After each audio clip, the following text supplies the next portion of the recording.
नमस्कार, आप देख रहे हैं हर खबर और मैं हूं आपके साथ जागृति खंतवाल। बुलेटिन की शुरुआत कर लेते हैं बड़ी खबर से। बड़ी और अहम खबर गुरुग्राम से पुलिस को मिली बड़ी कामयाबी। वाइन शॉप पर फायरिंग करने वाले 2 गिरफ्तार। वाइन शॉप पर फायरिंग करके हुए थे फरार। ठेके के पास खाली जमीन पर लगवाना चाहते थे दुकानें लगाकर वसूली करना चाहते थे। आरोपी स्कूटी, पिस्टल और जिंदा कारतूस भी बरामद की गई है। बड़ी और अहम जानकारी गुरुग्राम से आपको बता दें, जहां पुलिस को बड़ी कामयाबी मिली है। वाइन शॉप पर फायरिंग करने वाले 2 आरोपियों को पुलिस ने गिरफ्तार किया। तो वही ठेके के पास खाली जमीन पर दुकानें लगवाना चाहते थे। स्कूटी, पिस्टल भी मौके से बरामद की गई। तो बड़ी और अहम जानकारी, वाइन शॉप पर फायरिंग करने वाले 2 आरोपियों को पुलिस ने गिरफ्तार किया है। तो वहीं वाइन शॉप पर फायरिंग करके आरोपी फरार हुए थे और ठेके के पास खाली जमीन पर दुकानें लगवाना चाहते थे। तो बड़ी खबर गुरुग्राम से।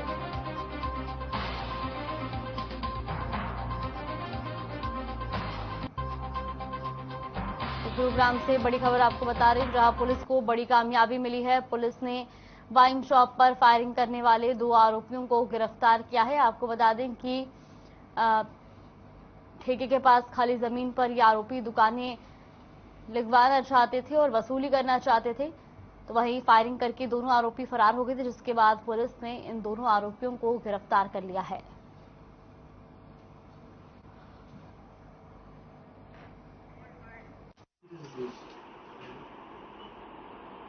एक 8/2/2022 को रात के समय लगभग 11:15 के करीब एक गोल्फ एक्सटेंशन रोड पे सेक्टर 57 में एक शराब का ठेका था, उसके बाहर फायरिंग का इंसिडेंट हुआ था, जिसके संबंध में ठेके के सेल्समैन की लिखित दरखास्त के आधार पर हमने सेक्टर 56 पुलिस स्टेशन में एक FIR दर्ज की और उसमें इन्वेस्टिगेशन करते हुए हमारी क्राइम टीम मानेसर ने उसमें जो फायरिंग इंसिडेंट में शामिल 2 आरोपियों को गिरफ्तार करने में कामयाबी हासिल की। तो खबर आपको बता रहे हैं गुरुग्राम से, जहां पुलिस को बड़ी कामयाबी मिली है। पुलिस ने वाइन शॉप पर फायरिंग करने वाले 2 आरोपियों को गिरफ्तार किया है और वाइन शॉप पर फायरिंग करके दोनों आरोपी फरार हो गए थे, जिसके बाद पुलिस ने अब इन दोनों आरोपियों को गिरफ्तार कर लिया है। साथ ही साथ स्कूटी, पिस्टल भी आरोपियों से बरामद की गई है।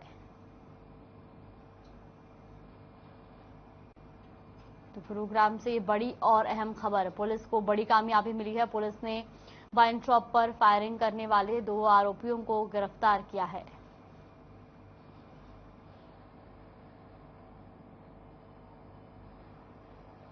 तो साथ ही पुलिस ने स्कूटी और पिस्टल भी बरामद की है।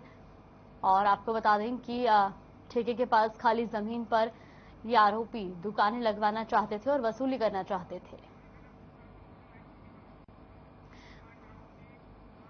इसी खबर पर ज्यादा जानकारी के लिए हमारे सहयोगी संजय खन्ना हमारे साथ जुड़ गए। संजय, सबसे पहले आपसे जानना चाहेंगे, पुलिस को बड़ी कामयाबी मिली और पुलिस ने 2 आरोपियों को गिरफ्तार किया है और क्या कुछ पूरी जानकारी मिल रही है? देखिए, बिल्कुल जागृति बताना चाहूंगा कि ये 2 आरोपियों को पुलिस ने गिरफ्तार किया है। 1 अगस्त की घटना है, जब इन लोगों ने ठेके के बाहर गोल्फ कोर्स रोड पर फायरिंग कर दी थी। इनका पुलिस का ये कहना है कि इन लोगों ने इसलिए फायरिंग की थी ताकि अपना वर्चस्व स्थापित कर सकें अपराध की दुनिया में, और जो ठेके के साथ खाली जमीन पड़ी है उसके ऊपर दुकानें लगवा सकें। तो कुल जो ये लोग हैं, इनके और कितने साथी हैं, पुलिस इनसे अभी इस बारे में पता कर रही है, क्योंकि इसमें 3 से 4 लोग बताए जा रहे थे, जिनमें से 2 को पुलिस ने गिरफ्तार कर लिया, जबकि बाकी अन्यों की तलाश जारी है। जी जागृति। जी बिल्कुल संजय, और ये भी जानना चाहेंगे कि इस पूरे मामले में वाइन शॉप मालिक का क्या कुछ कहना है? क्या उनकी पहले से इनसे किसी तरह की कोई वाद विवाद चल रहा था? जी देखिए, जो वाइन शॉप है उसके जो संचालक थे, उन्होंने पुलिस को जो शिकायत दी थी वो यही शिकायत दी थी कि ये ठेके के बाहर खड़े होकर के आपसी में गाली गलौज कर रहे थे। गाली गलौज के दौरान ही इनमें से एक युवक ने पिस्टल निकाल करके फायरिंग कर दी थी, जबकि ठेके की तरफ उसका जो गोली थी वो ठेके की तरफ जा करके लगी थी। हालांकि इस घटना में किसी के को कोई इंजरी नहीं हुई थी, बावजूद इसके पुलिस को ठेका के जो संचालक है उसने सारी शिकायत दे दी थी। शिकायत के बाद ही पुलिस ने कार्रवाई की है। जी जागृति। जी बिल्कुल, बहुत बहुत धन्यवाद आपका हमारे साथ जुड़ने के लिए और तमाम जानकारी के लिए।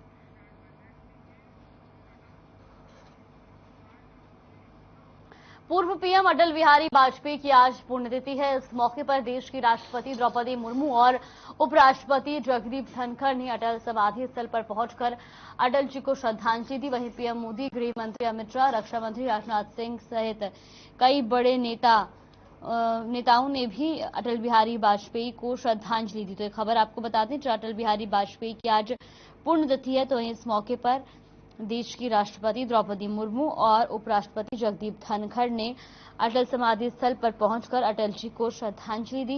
ये तस्वीरें भी आप देख सकते हैं। पहली तस्वीर में द्रौपदी मुर्मू उनको श्रद्धांजलि देती नजर आ रही है। दूसरी तस्वीर में उपराष्ट्रपति जगदीप धनखड़ ने अटल समाधि पर श्रद्धांजलि दी। तो वहीं तीसरी तस्वीर में प्रधानमंत्री नरेंद्र मोदी और चौथी तस्वीर में गृह मंत्री अमित शाह ने भी उनको श्रद्धांजलि अर्पित की। इसके अलावा भी तमाम बड़े नेताओं ने उनको श्रद्धांजलि अर्पित की है।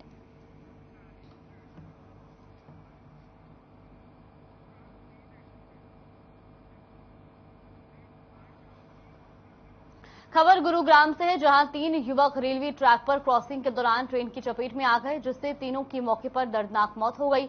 जानकारी के मुताबिक कल देर शाम गढ़ी रेलवे ट्रैक पर ये तीनों युवक जो है वो सैर पर निकले थे और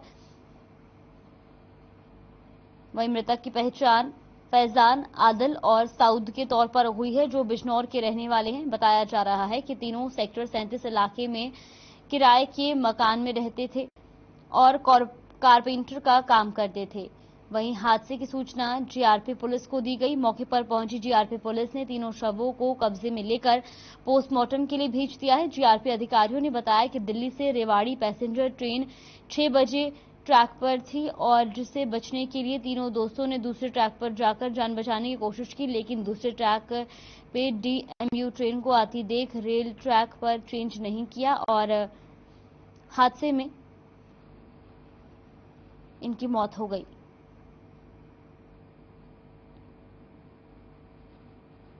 देर रात जीआरपी पुलिस ने परिजनों को रेल हादसे की जानकारी दी और मामले की जांच पड़ताल भी शुरू कर दी है।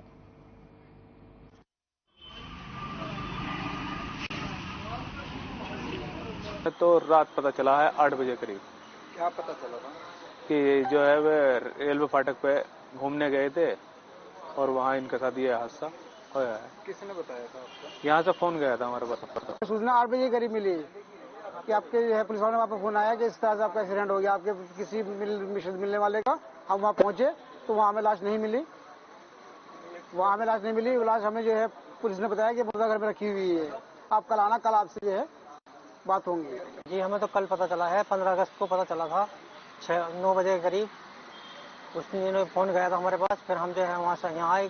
यहाँ आके हमने देखा तो डेड बॉडी वहाँ रखी हुई थी। पुलिस वालों ने कहा जी कल मिलेगी, आज तो देर हो गई, कल मिलेगी। अब हम आज आए।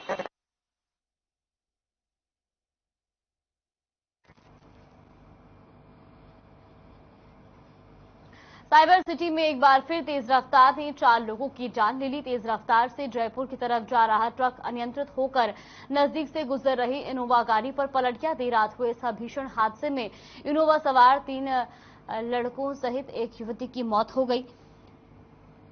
तो यहीं आपको बता दें कि 2 युवक युवतियों को अस्पताल में भर्ती कराया गया है और दोनों की हालत गंभीर बनी हुई है। तो हादसे में मृत तीनों आईआईटी से पास आउट थे और नोएडा में नौकरी करते थे। हादसे में एक युवक और एक युवती गंभीर रूप से घायल हो गए, जिनको इलाज के लिए गुरुग्राम के मेदांता अस्पताल में भर्ती कराया गया है। घटना के बाद से ट्रक चालक फरार है और पुलिस ने मामला दर्ज कर जांच शुरू कर दी है।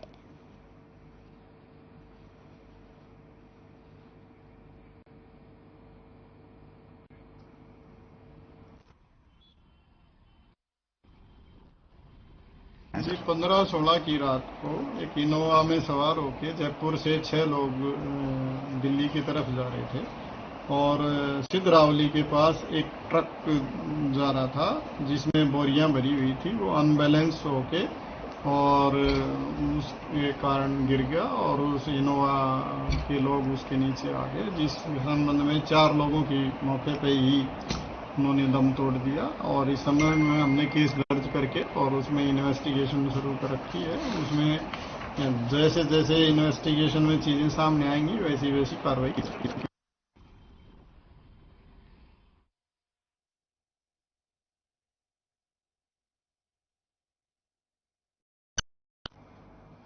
भिवानी जिले के गांव विनोद के जोहड़ में एक नवजात बच्चे का तैरता हुआ शव दिखाई देने से इलाके में सनसनी फैल गई है। घटना की सूचना सरपंच पंचायत सदस्यों के द्वारा पुलिस को दी गई। पुलिस ने मौके पर पहुंचकर कार्रवाई करते हुए शव को अपने कब्जे में लेकर इस पूरे मामले की जांच शुरू कर दी है। तो भिवानी से खबर आपको बता दें, जहां नवजात का शव मिलने के बाद इलाके में सनसनी फैल गई है। तो इन ग्रामीणों ने इसकी सूचना पुलिस को दी, जिसके बाद मौके पर पहुंची पुलिस ने शव को अपने कब्जे में लेकर अब इस मामले की जांच शुरू कर दी है।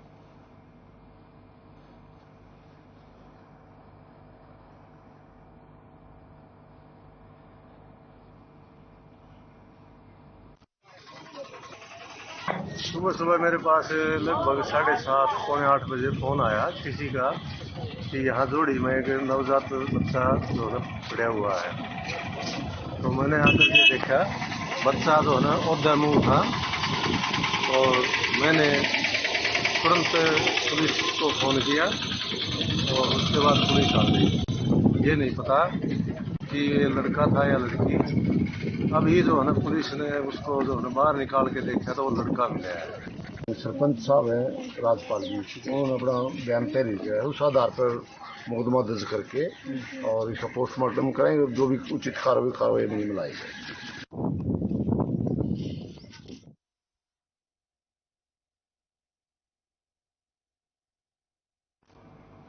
बालसमंद तहसील में 2020 में किसानों की फसल खराब हो गई थी। किसानों ने अपनी फसल का भी बीमा करवाया था, लेकिन इसके बावजूद किसानों को अब तक बीमा नहीं मिल पाया है।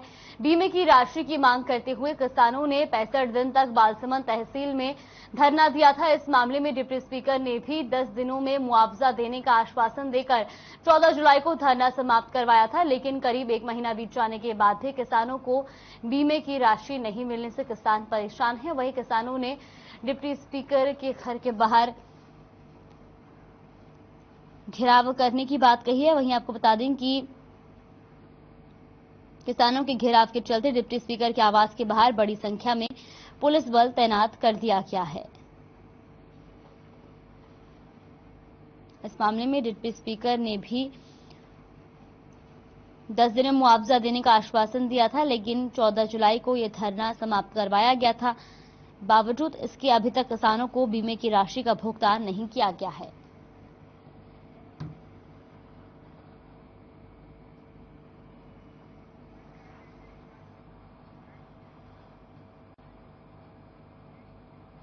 भारतीय किसान यूनियन चडूनी ने जिला हिसार के सभी विधायकों के घर जाकर ज्ञापन सौंपा। किसानों ने हिसार के विधायक और स्थानीय शहरी निकाय मंत्री कमल गुप्ता के निवास स्थान पर नारेबाजी भी की। आपको बता दें कि सरकार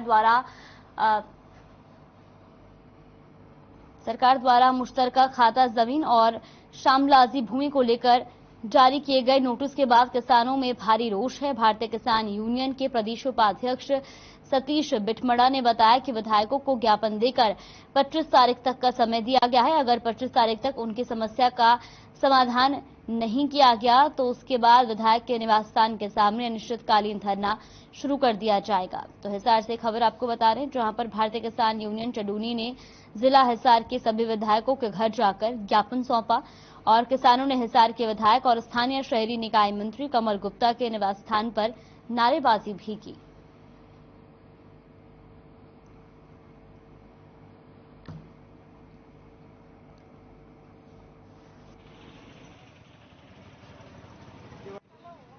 ना जी देखो, ये आप गलत कर रहे हो। जमीन 4 आदमी हम बंट रही है। 4 में जैसे मेरे नाम होगी जमीन, मैंने अगला को बेचती, उसको बेचती। जो लास्ट वाला बंदा है मेरे तो हो गया उस जमीन में। इस जमीन की लड़ाई सारा हरियाणा बढ़ चढ़ कर लड़ रहा है और हम सरकार को कहना चाहते हैं इस जमीन का सोल्यूशन करके जो मालिक है उनके नाम वापसी करी जाए।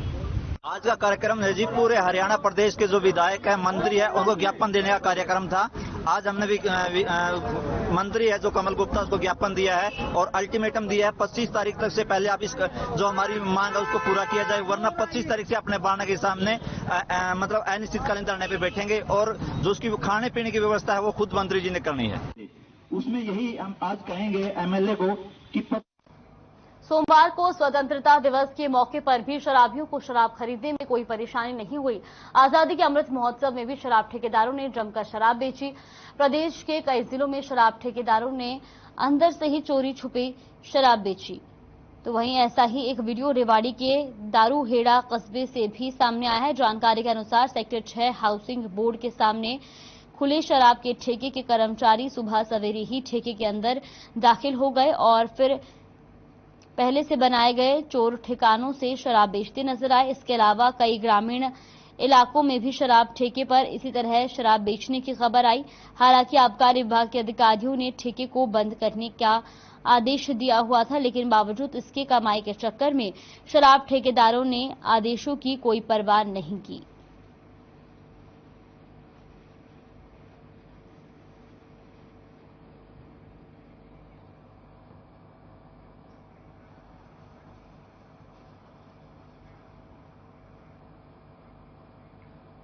फतेहाबाद से भट्टू रोड स्टेट हाईवे पर शराब का ठेका स्थानीय लोगों ने विरोध किया है। लोगों का कहना है कि शराब के ठेके के पास ही महिला महाविद्यालय, आदर्श कॉलोनी, ITI और स्कूल है। अगर यहां पर शराब का ठेका खुला तो उससे आसपास के रहने वाले लोगों को काफी दिक्कतों का सामना करना पड़ेगा। स्थानीय निवासी अशोक ने बताया कि उन्होंने शराब के ठेके को बंद करने के लिए अधीक्षक अभियंता, सब-स्टेशन इंजीनियर को भी शिकायत दी है, जो इन विभागों की तरफ से जिला उपायुक्त आबकारी विभाग को भी भेजी गई है, लेकिन अभी तक शराब के ठेके को हटाने के लिए कोई कार्रवाई नहीं की गई है। स्थानीय महिलाओं ने कहा कि अगर शराब के ठेके को जल्द से जल्द नहीं हटाया गया तो वो भूख हड़ताल करने के लिए मजबूर होंगे।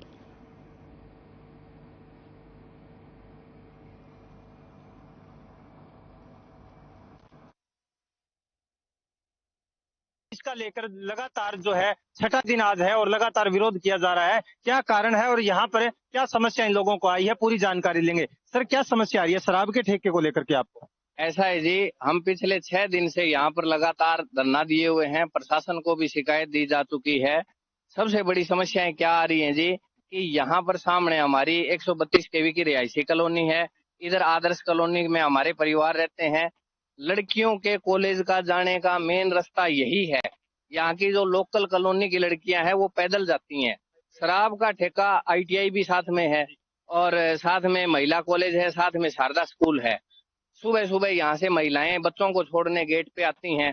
ऐसे हालात में जब नशाखोर लोग यहाँ पे दारू पिए हुए, नशा किए हुए लोग, हम कैसे ये मतलब मान सकते हैं कि हमारे बच्चे यहाँ पे सुरक्षित रहेंगे, यहाँ का माहौल सुरक्षित रहेगा। विभाग की पॉलिसी है, आबकारी विभाग की पॉलिसी है 2022-23 की। इसमें बाकायदा साफ तौर पर लिखा गया है कि शराब का ठेका जहां पर कन्या गुरुकुल है वहां पर नहीं हो सकता, और दूसरा जो नेशनल और स्टेट हाईवे है वहां पर भी नहीं हो सकता। स्टेट हाईवे या नेशनल हाईवे से इसकी दूरी 500 मीटर होनी चाहिए। ये पॉलिसी है, ये हमने खुद नहीं लिखी, ये गवर्नमेंट की गाइडलाइन है। तो महिलाएं हमारे साथ आए, उनसे पूछेंगे। सुबह आप बच्चे चढ़ाने के लिए आते हैं, आपकी कॉलोनी है, नजदीक है, यहाँ पे क्या कहना चाहेंगे शराब के ठेके को लेकर? जी, सुबह बच्चे जब स्कूल के लिए निकलते हैं और उठते ही उनको इस शराब के ठेके के दर्शन होंगे या नशे जो किए हुए लोग यहाँ बैठे होंगे तो उन बच्चों पे क्या असर पड़ेगा, वो क्या पढ़ाई करेंगे, क्या उनके दिमाग पे असर पड़ेगा। और हम लगातार 8-9 दिन से धरने पे बैठे हुए हैं। प्रशासन कोई सुध नहीं ले रहा। बड़े शर्म की बात है। एक तरफ तो बेटी बचाओ बेटी पढ़ाओ का जो नारा दे रहे हैं और यहाँ महिलाएं सड़कों पे बैठी है, रात दिन यहाँ सड़कों पे बैठे हैं, तो उनको शर्म आनी चाहिए। प्रशासन के लिए हम उनकी कड़े शब्दों में निंदा करते हैं। हमारी कोई सुनवाई नहीं कर रहे। क्या कहना चाहेंगे उपायुक्त महोदय, अगर इस पे एक्शन ले? वो हमारे हर खबर टीवी चैनल के माध्यम से आज ये अधिकारियों तक बात जाएगी। क्या कहना चाहेंगे? सरकार से क्या मांग है?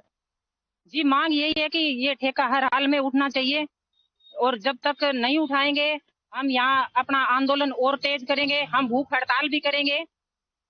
हम उनकी मनमानी नहीं चलने देंगे। शराब के ठेके को लेकर लगातार जो है मांग की जा रही है। बिजली विभाग की कॉलोनी है, पीछे कॉलोनी घर बता रहे हैं। कहीं ना कहीं सरकार को इसके ऊपर एक्शन लेना चाहिए। भी कहा है कि आंदोलन फिर तेज करें, तुरंत एक्शन ले और उपायुक्त महोदय इस चीज का फैसला लें। ताकि इनको जो है परेशानी ना हो। दूसरी बात, कॉलेज जो लड़कियों का कॉलेज इसी रोड के ऊपर पड़ता है, ITI इसी रोड के ऊपर है, स्कूल नजदीक लगता है, हैफर्ड के गोदाम यहाँ नजदीक है, तो लगातार इनकी मांग यही है कि यहाँ से इसको उठाया जाए। हर खबर टीवी चैनल से मैं रमेश ढाका।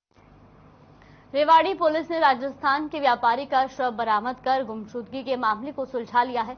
बताया जा रहा है कि मृतक राजस्थान के कोटकासम में मेटल का व्यापार करता है, जो पिछले 5 दिनों से लापता था। मिली जानकारी के अनुसार व्यापारी 10 अगस्त को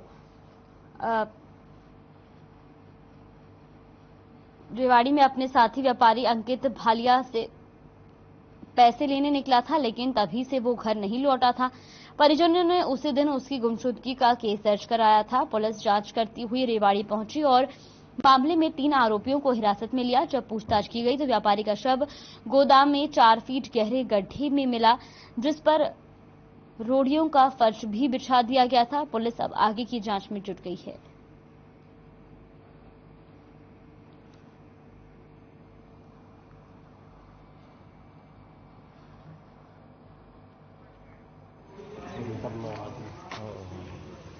को कितने टाइम से जानते हैं मुझे तो नहीं मालूम, लेकिन इनको स्क्रैप वगैरह देते थे जी, तो स्क्रैप का पेमेंट लेना था जी।